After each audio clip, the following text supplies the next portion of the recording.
Welcome to The Explainer. Today, we're diving into this really interesting puzzle at the heart of the American economy. On one hand, you have official data pointing to improvements, but on the other, a whole lot of people feel like they're just falling behind. So we're going to explore an analysis that tries to figure out why. And this quote right here, it just cuts straight to the heart of it, doesn't it? It's a feeling that so many people seem to share, that everything from your grocery bill to filling up your car has just gotten more expensive. That feeling of pressure is exactly what we're unpacking today. So, how does the analysis tackle this?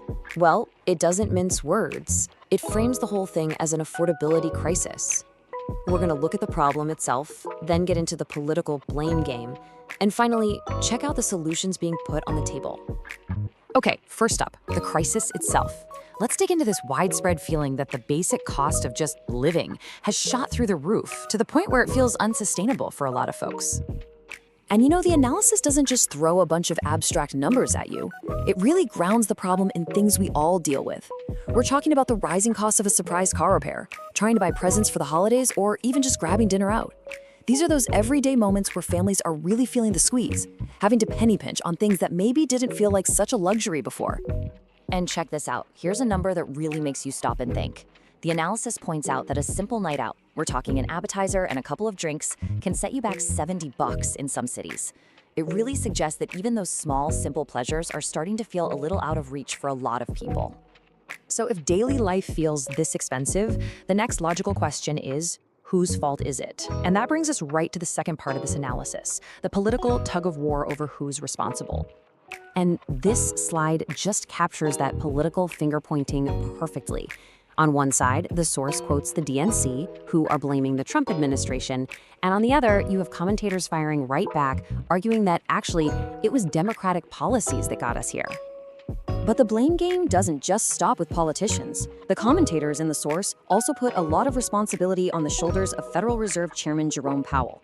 They argue his interest rate decisions have been like a, quote, total anvil on the economy. And that's a big deal, because the analysis also points a finger at the Federal Reserve, an institution that is supposed to be non-political. The commentators call its interest rate decisions absurd, even suggesting they might have been politically motivated, which, in their view, ended up hurting the economy instead of helping it. All right, so after all the blame is assigned, the analysis pivots. It starts looking at potential fixes and highlighting some positive economic signs that the commentators say are the result of the Trump administration's policies. First on the list, housing. The analysis points to a recent drop in rental costs. This is presented as a direct sign of relief for family budgets and a really key indicator that maybe this affordability crisis is starting to ease up. And it's not just rent. Staying on the topic of housing, the analysis also highlights that mortgage rates have dipped a bit. This is framed as another positive development in that critical housing market, one that could make owning a home a little more possible. And then, of course, there's the big one, the one everybody sees every single day, the price of gas. The analysis reports that prices at the pump are at their lowest levels since 2021, and that's framed as a major win for people's wallets.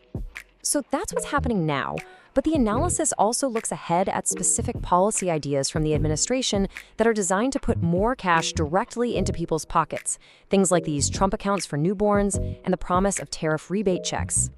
Okay, so this brings us to the real head-scratcher in all of this. The analysis lays out all these positive signs, but it also has to admit that, for the most part, the public still feels pretty negative. So, why aren't people feeling it?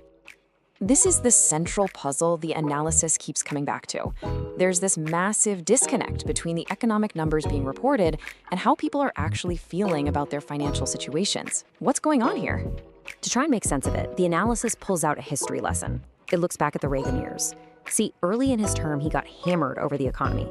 But as things started to turn around, public opinion eventually, and that's the key word, eventually, caught up. The argument is that positive changes in the economy don't instantly create positive feelings. There's almost always a lag. And all of this leads to the ultimate conclusion of the analysis. This whole economic debate isn't just about spreadsheets and data points. It is fundamentally a communications challenge. It's a battle for perception. According to the commentators, any good news just isn't breaking through. And they say it's for three main reasons. First, they argue a biased media isn't reporting on the progress. Second, their political opponents are doing a better job of defining the narrative. And third, they argue Republicans are simply missing opportunities to advertise their own wins. And this quote from the source really captures that frustration perfectly. It's basically asking, hey, we had this good news about something as relatable as Thanksgiving dinner.